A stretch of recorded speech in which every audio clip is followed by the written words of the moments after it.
Yo, what is going on? And welcome to another episode of the Urban Pitch Podcast, a beautiful game of life, part of the Believe Network. I'm Ramsey and Julio, editor of UrbanPitch.com. To my left, the executive director of Vibes, Julio Monteroso. Julio, what's going on, man? Man, feeling amazing. We just had bone and marrow esquite. Yeah, we had a nice meal. We got a late start here. So we can't really get into the vamping and the whole intro. We got to get right to business. We had a great shout out to Cha Cha Lounge. Yeah, La Cha Cha Cha and Arts District. They hooked us up with some ceviche, some bone marrow esquites. You know, the carne asada, the pollo was great. So, we're eating good. And so, hey, we getting good on this side. Yeah. But like we said, it kind of went overtime. So we're gonna make this. Yeah, shout out to Carlos, but let's get started, man. Yeah. Let's pod. So, let's start things off today with some drip check. So we love talking about kits on this podcast. It's a big thing of what we do. You know, we go through, the jerseys before every, Premier League season or La Liga season, MLS kits, U.S. men's national team, U.S. women's national team kits. And one thing that we haven't really talked about that was, I think it was officially unveiled earlier this week, were the Venezia jerseys with NOCTA now. So we might not even have brought this up in previous episodes where NOCTA became the kit supplier for Venezia, which is kind of an unheard of thing. NOCTA not even being really its, they do a lot of stuff with Nike. They're like a Nike off-brand in a sense. Like they're part of that Nike umbrella. Not officially, but kind of. Yeah, right. So you don't really see, this is something that we haven't, there's no kind of precedence for this where a brand like this takes over a top division club now, because Venezia got promoted to Serie A last season. What are your thoughts? Because Venezia, they're always a fashion forward. They've been known as this, 2020, the Fly Nowhere collaboration that they did with Kappa. Up with drip. Yeah, that kind of put them back on the map, because this is like a cult favorite. Back into the 90s, they had some really cool jerseys with that lion crest, and a lot of the stuff they did with Nike was cool, but then once Kappa came into the mix, and then the guys at Fly Nowhere were the kind of creative directors behind all of that. They did a really good job back in, I think it was 2020, and you kind of saw that evolve over the last few years. They did a rebrand, and now I think there's a lot of financial issues with the club. Yeah, and then, reached out to Drake's partners. Yeah, to raise up a certain amount of money, and they were able to do it.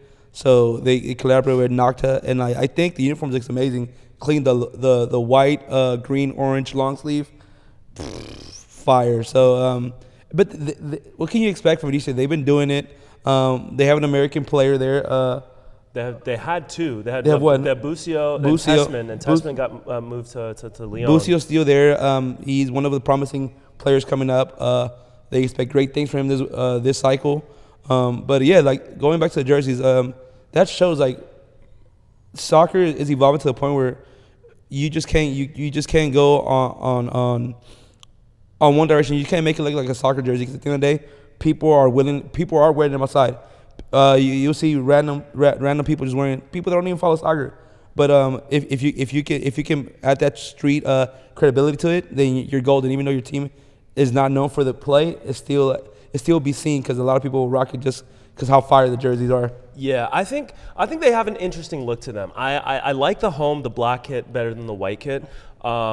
It doesn't match some of the stuff that they've done in the past. I'm a huge fan of you were in the pod before. Yeah, especially that original Fly Nowhere design that they did in 2020. That to me was they haven't. They've come out with really great stuff since then, but I think that was the best out of the bunch. This one is very interesting, because, like you said, it doesn't really look like a soccer kit. Yeah. One thing about Drake is he loves a good varsity font, so that Venezia on the white kit almost looks like it could be like an OVO. Yeah. Today's episode is brought to you by Bet Online. Bet Online is the world's most trusted betting platform and your number one source for everything sports betting. Every stat, matchup, breakdown, and even live odds and spreads to bet on during games. With the largest catalog of odds on everything from football, MLB playoffs, NHL, NBA, and even political props. When the game's over, head on over to our online casino and get in on a game of blackjack or poker, or unwind with one of our over 150 slots games. Head to the website today to get in on the action with America's most trusted site for online wagering. Bet online, the game starts here. In the NOCTA logo, like right in the middle, like I hate the branch to the side. Like you're right. The centered logos, if they do it right, is and good. I think they did a good job. Yeah, they did a good job. Yeah. Sometimes it'll look a little bit awkward. Like I think the USA jerseys from the 2022 World Cup, they did the center. Yeah. And that to me, it wasn't executed properly. But I love some of the Ajax jerseys from back in the day had the center jersey or the center the display logo. the sponsors to the side. Right. Like that that gray one. You were rocking that before. Yeah. Yeah. So but the thing is like.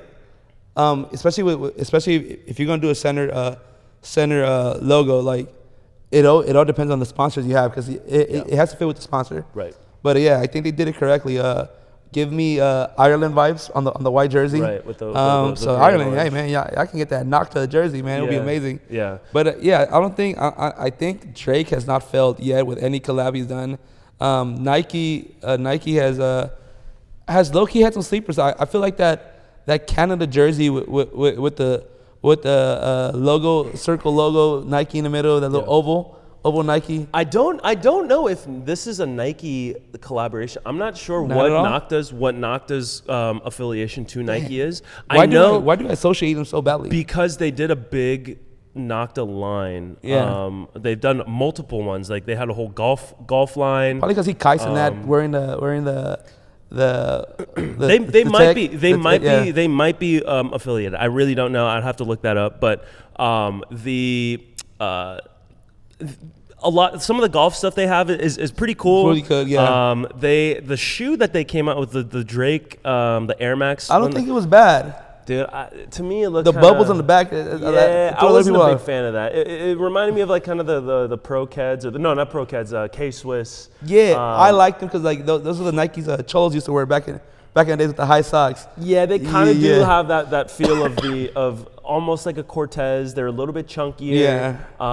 But if you put them in like if you put Velcro straps over them, they almost look like orthotics. Kinda, yeah. They kind of have that feel to them. So I wasn't a huge fan of that. Some of the other stuff that they've done, the NOCTA stuff with Nike is pretty Nike cool. fleece, like and the sweats, the whole sweat pants collab. Yeah. I have a set of NOCTA socks that I've had for like 4 years. There you go. You're trendy, bro. And they're like staying up. So I go to Target, get the 12-pack. I know, but then you get like three months of wear out of them, and then you got to buy some new ones. So. Definitely. Yeah. But so I think overall, to me, it's. But it's an American owner as well, right? Yeah. So I'm not sure. I'm not sure. Dang. Where am I getting these facts from? They used to have an American owner. Right. So at one point they did. Ted Filipakos was their owner, and he was. He's the owner of several different clubs. He might have. So there was like a whole clearing a house with Venezia, and they were going through a lot of stuff, like a lot of changes. Once they got demoted to the second division, and even when they got called up earlier, it was always there's a lot of instability with the club's front office. So I don't know if it's the same American owners, but at one point recently, at least in 2020, when Fly Noah was brought in, they did have American owners. I don't know if that's currently still the case. It very well might be. But they had that vision of kind of building this team that has they play on an island. I went to their team store when I was in Venice last year. They have a really cool setup. They've built this kind of image as like the stylish, trendy club. A lot of the shoots that they do are super like very high concept. They're executed very well. And it's not like some of these kind of like let's plan this out the day before type stuff. So. Shouts to them. I think the image that they've been able to create over the last 4 years or 4+ years, especially because they had it before, but they've really leaned into it. They've done a great job with that. Yeah, definitely. For the last 4 years that we've done 2-3 years we've been doing this pod. 3 years, yeah. Yeah, we've worked. Urban Pitch has had articles about the Venezia jersey, and it's been always fire, always. good look. So it's always great. Yeah. So I think this is cool. Venezia send some jerseys. I know. I'll do the white long sleeve one. Yeah. if Drake, we've said some wild stuff about you on this podcast, but we're willing to, revise some of that if you're able to send some Drake. Yeah, no, definitely. I felt your comment when you said loyalty is everything. He's going through it. Hey, no, Drake is still going through it. He follows a lot of people. I'm like, dang, Drake. Yeah, they all said that, he's going to be fine after a few months. He's not on the Billboard charts. Dude, if Marvin's Room 2 comes out, it's going to be fire. Yeah, so I'm very interested in seeing what comes next for Drake, especially after the Super Bowl when Kendrick is going to. Oh, man. I feel like that's going to be the next kind of chapter in this. Talking about Super Bowl, American sports, we got hype coming in with this new U.S. coach, Pochettino. Yeah, so Mauricio Pochettino, it's Thursday today. This episode will come out on Tuesday. He would have made his debut, and then the day this episode comes out, they will be playing against Mexico in Mexico. I think in Guadalajara, I believe. But this is something that I think a lot of people have been excited about since there was even rumors of him coming on. He had his first chance of managing, and he's done a couple of press conferences with his first camp. I should say is not his first chance at managing, but making his debut this weekend. What are your expectations? What are you looking to see from this new manager? So the U.S. Federation official Instagram page, they've been hyping it up. Definitely just like little clips of them practicing, little snippets of people's press conference coming out. I think Anthony Robbins was like, a day in, we can see the difference in the intensity. Like they're hyping this up. So at this point, I'm trying to see a difference. Not a major difference, but I do want to see them play. I do want to see them they are a top team. They are playing, I believe, Panama this weekend. Play Panama, who has given us. They've been a thorn in our side. Knocked us out, or we lost to them in the definitely in the group stage. I want to see a 3-0 victory against them. Mexico, they've been going through their growing pains as well, but they just cleared house. They brought Rafa Marquez, which is a historic player, one of the best players ever. They have Antonio Aguirre, I believe, is the coach. So they have two historic, one historic good coach, one of the best players to ever play for Mexico. Champions Leagues, play with the top players, played with Messi. So I know Mexico's going to bring it because a lot of media have been talking about how they lost it. It's Canada and the U.S. now. Mexico is just a distant third. So the Panama, I want to see 3-0 against Mexico. I do want to see, if we do win a 1-0 or 2-0, I just want to see that grit that what Tyler Adams brings. He's not going to be part of the team. He's not part of this camp because of injury. The U.S. is dealing with a lot of injuries. But we have all these great players. Step up, show that you're a difference maker, and show that intensity. Show that it's the new era. We are here to not win the World Cup because, let's be real, we don't have the team yet, but we are here to make some noise. Yeah, and playing in Mexico is always difficult. I don't remember the last time they played in Mexico, but it's always going to be a tough challenge, and there's always that that animosity between the two teams, regardless of the form that they're in. And right now, I think it could potentially be a trap game for the U.S. because they're seen as clearly, I think clearly the superior team. Superior, yeah, but you can't just walk in there just thinking it's going to be sweet. And even with this new coach, even with Christian Pulisic playing at the can he play at a high level? Yeah, a lot of these players are playing. They're in form. They're playing well with their club teams. It's not going to be easy for them. I will be glued to the TV. Definitely. Next Tuesday. And then there was a lot of criticism of the American player not playing. McKinney, all rumors about him getting out of Europe. Go to Cincinnati. You're not there. He shut everybody's mouth. He's been one of the most productive players of that Champions League game where he had that slide tackle that caused the winning goal. So McKinney, shout out to you, man. You showed that talk. I'm put my head down, get that work done, and I'm gonna show you guys. So he's playing at a high level. Pulisic, he is that man in Italy right now. Yeah. He's showing that he is top 10, top 5, top players in the world right now. The way he's playing. Wow, so that's a bold statement. Yeah, no, he's playing amazing. And his production rate 1-on-1, he's winning in mostly all of them. So that, and then Chris Richardson, I think that's my key factor. I want to see what you do now. Like, dude, you're gonna be the captain of this team. Yeah. They gave you that band because they trust you. You gotta show them like you for our back line to be at the level that I feel like we should be. I think we have a lot of top level backs. I think it starts with him. Yeah. He shows that intensity. We do got Vix there, Anthony Robinson, which one of the best players in the EPL. You hear all these rumors about him going to the top teams everywhere. So our back line is elite. We now like we gotta put it together. We got the coach everybody's been asking for. Let's see what you guys do now. Yeah, top 5 player in the world. He's balling. Who's like? That's crazy. I mean, yeah, he has been playing. He's been balling. Been playing at like Serie A. He's been one of the best players in that league. But you mentioned something about Weston McKennie, possibly making an exit from Europe, going to MLS. Mauricio Pochettino, he said something in his press conference saying something along the lines of, for some players, it would be more beneficial to be playing in MLS rather than sitting the bench in Europe. And this is something that I think that a lot of fans have kind of gone back and forth on, especially over the last few years, especially with Berhalter. He was calling maybe more MLS players than a lot of people would have liked.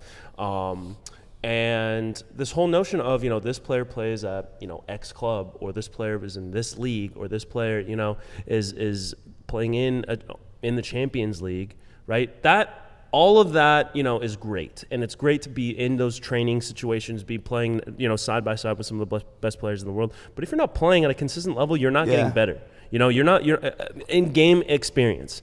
And, maybe, sure, MLS is not the same level of competition, but there's something to be said about, getting game experience and being in form and having that confidence. Because playing, regardless of the level of competition you're in, if you're playing and you're scoring goals, or you're assisting, or you're contributing, or you're making plays consistently, and your confidence is a high level, that makes you a much better player than just the confidence of I play in the Bundesliga, or I play in the league. Definitely like a Gio Reyna. I think it would be more beneficial for him to go to MLS right now. Yes. Yeah. Because at this point, like, MLS it's a selling league.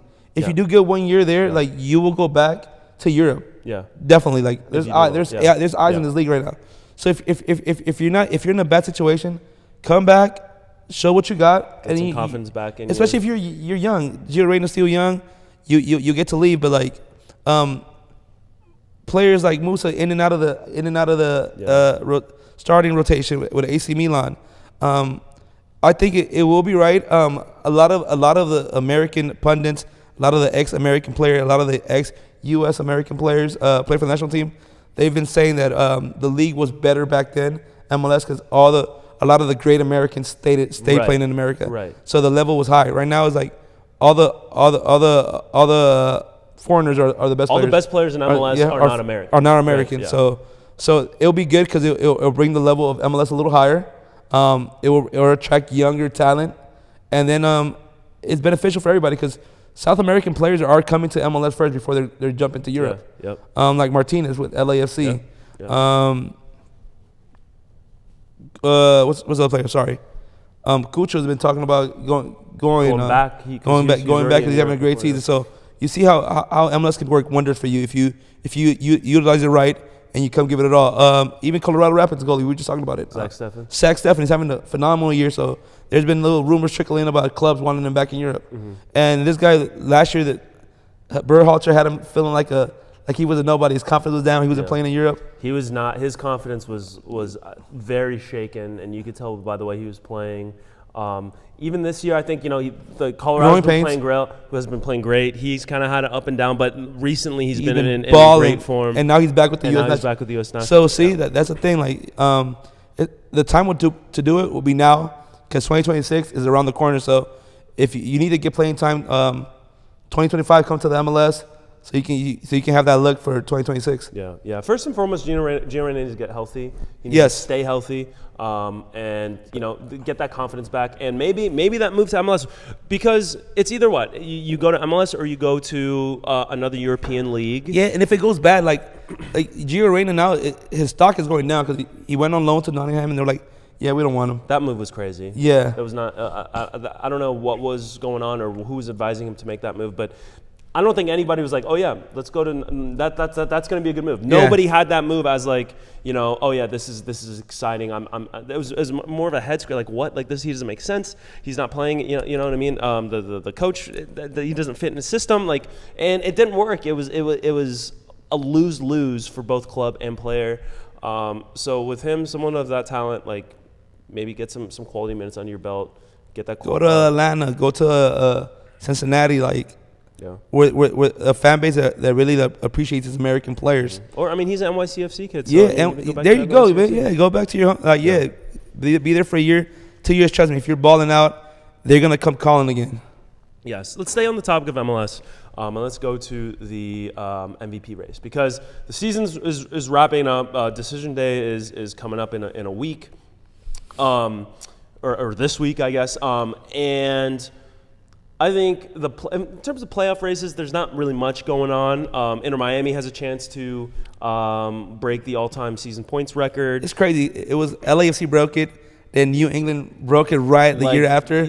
Was it the year after, or maybe 2 years after? And then now 2 years after, Miami's out here. So. Yeah, and Miami plays New England in their last game, so that would be kind of that'd be great. That'd be great. Turn, but. So there's that. I feel like that's the big storyline heading to the end of the season. And then the MVP race is very tight. I think that there's 4 or 5 names that you could throw out there. What are those 4 or 5 names you could throw out? So obviously, you have Messi. Yeah. You have Denny Bouanga. You have Lucho Costa. You have Cucho, and you have Evander on Portland. Evander has I think he might have the most goal contributions. Oh, the Benteke, Christian Benteke. Yeah.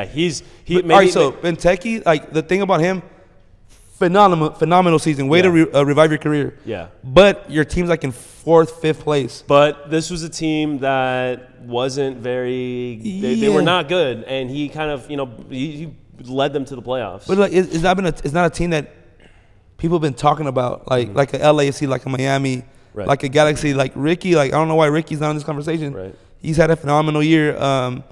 Ricky was he's in the final. He's one of the finalists. But they make that list 30 names deep. But why even have that many names? It's Cucho from Columbus Crew, Bouanga and Messi are the top 3 that go fight for it.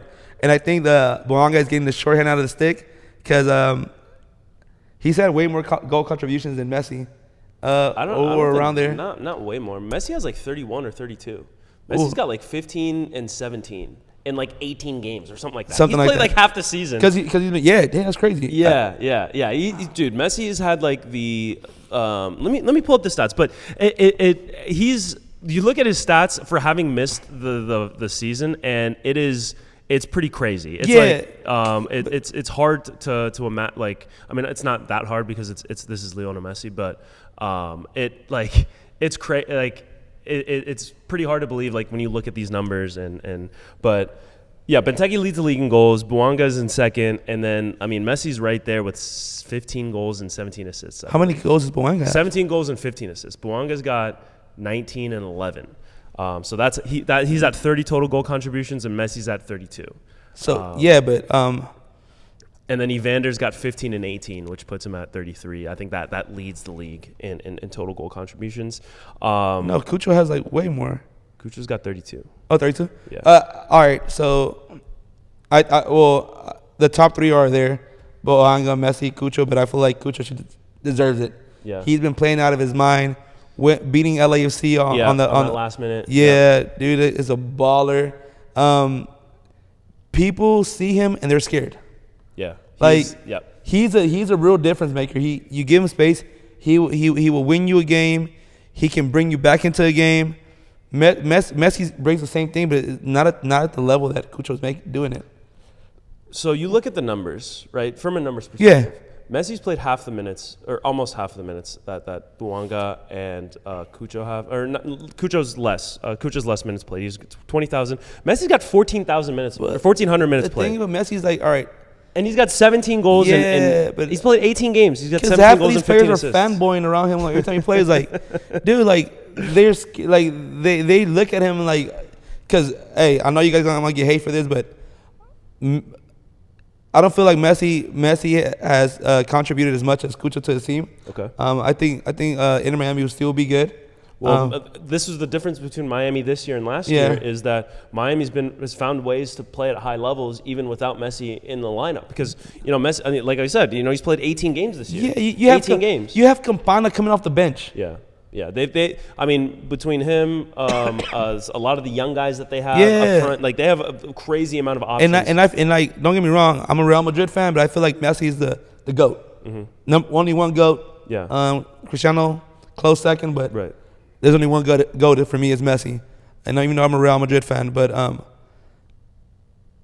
don't think he should be gifted this trophy, like the Balón de Oro.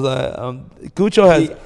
Cucho's had an amazing season, and I feel like cup after cup after cup and being the best player, you got to give it to the best player, and it's been him. Yeah.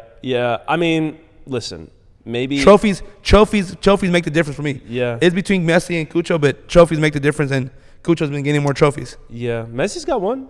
He's got two, actually. He got Supporter Shield, and he got the Leagues Cup, but that was last year. But I understand what you're saying. 100%. But got US Open. Listen. Messi is Messi. He is going to. They're gonna bend over backwards to make sure that this guy gets something because he's like part owner of the league at this point. You know what I mean? He's getting points off of jersey sales. He's getting all these crazy like the deal that he got. You know what I mean? He's not coming back next year. He's already been. You think so? Well, next year is his last year in his contract. Yeah, I read a lot of reports and it's basically saying that they offered him another contract. He did not want to resign because he wants to end his career last year with New Old Boys in Argentina. I mean, for him to do that, it would be interesting. Obviously, 2025. I think his contract is up after the end of next year. He's earned every right to leave. He came. He did what he needed to do. He wowed. I mean, that his debut last year was like you couldn't write a Cruz Azul like free kick. Yeah, you know what I mean. Like it was crazy. He's done his job. I think there might be benefit for him to stay that next year because of the World Cup. That's going to be in the U.S. So I think this year they're going to give him the award. Whether he played half the season. That's to me you can't win MVP if you played 1,400 minutes. You know what I mean? Another gifted trophy. Well, when you have a career like that, maybe you earn a couple. You already got all those penalties in the World Cup. I'm joking. Yeah. But I mean that's something that you don't see in other sports. Like LeBron James has 4 MVPs. He might. You could say he could have 6. Kobe could have had more. I'm not talking about Kobe. I'm talking about LeBron because there was a big LeBron fatigue. And there was like, you know what, this guy's clearly the best player in the league. We can't just keep giving the award to this guy. Kobe was different because Kobe, as much as I love Kobe, he's my favorite basketball player of all time. Let's get the conversation. The top, was he not, whether he was at the top of the league for year after year was different than LeBron. LeBron was at the top of the league. They stopped giving him awards because they're like, you know what, we're sick and tired of this guy. Let's get Derrick Rose in there. Let's get KD in there. Let's get 2010 to like. Dude, even before that. No, probably like 07. Since 07. 07 was his first finals. That to me was the year that he became the best player in the league.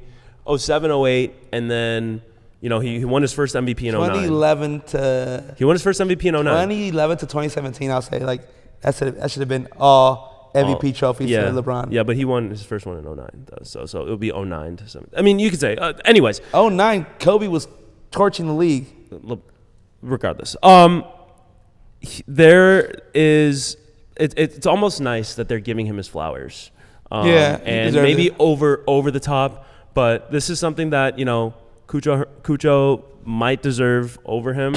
But when you have a name like that's just the tax you have to pay when you're not Lionel Messi. No, definitely, and that's why I think Messi and Cristiano Ronaldo has ruined the future star Because like They not set the bar too high. yeah, like, not even like there's no talent coming up, but it's like even though we have way better players that deserve it, but like their aura Yeah. they get it because of course they're still playing at a high level, but they could be top 5 on that 5 mark, like, and still look like they should be number 1. Yeah. Just because of the resume, and that's a big resume. It's a big resume, but that's how the world works. You know, that's how the world works. And Yeah, like a lot of interns are trying to get that trophy, and the guy that's been a senior level position for years is like, dude, I have to work just half as hard as you because exactly. I know what to look for. You got to make 2 good plays, 3 good plays, Exactly. make a great goal, and Yeah. it's mine. Yeah. And I'll play half of the season. And you're gonna get calls, and you're gonna Yeah. get the accolades. You know, that's just what comes. People with got to being work all year. Messi had a freaking 3-month vacation. But he still got the job done.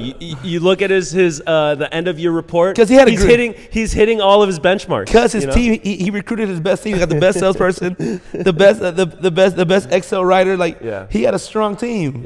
Yeah. I mean, you know, that's what you get. You start off your career that well. You play that high out of a level. The end of your career is on easy mode. Yeah, definitely. And so that's how he set it up.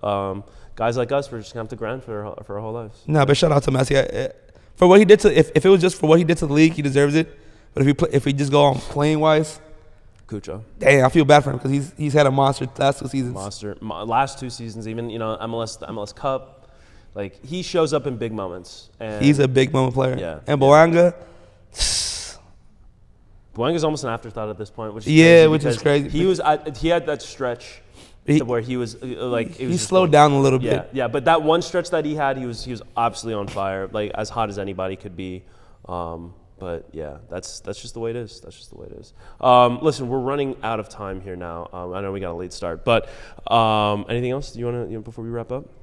I'm just excited to see MLS wrap. I'm ready for playoffs. Yeah, playoffs are going to be another. Because qualifiers are coming too. Like, it's a lot of soccer again. Yeah, a lot of soccer to close out the year. A lot of Q4. We're here, putting up the 4s up. So we are excited for what the rest of the year has to come.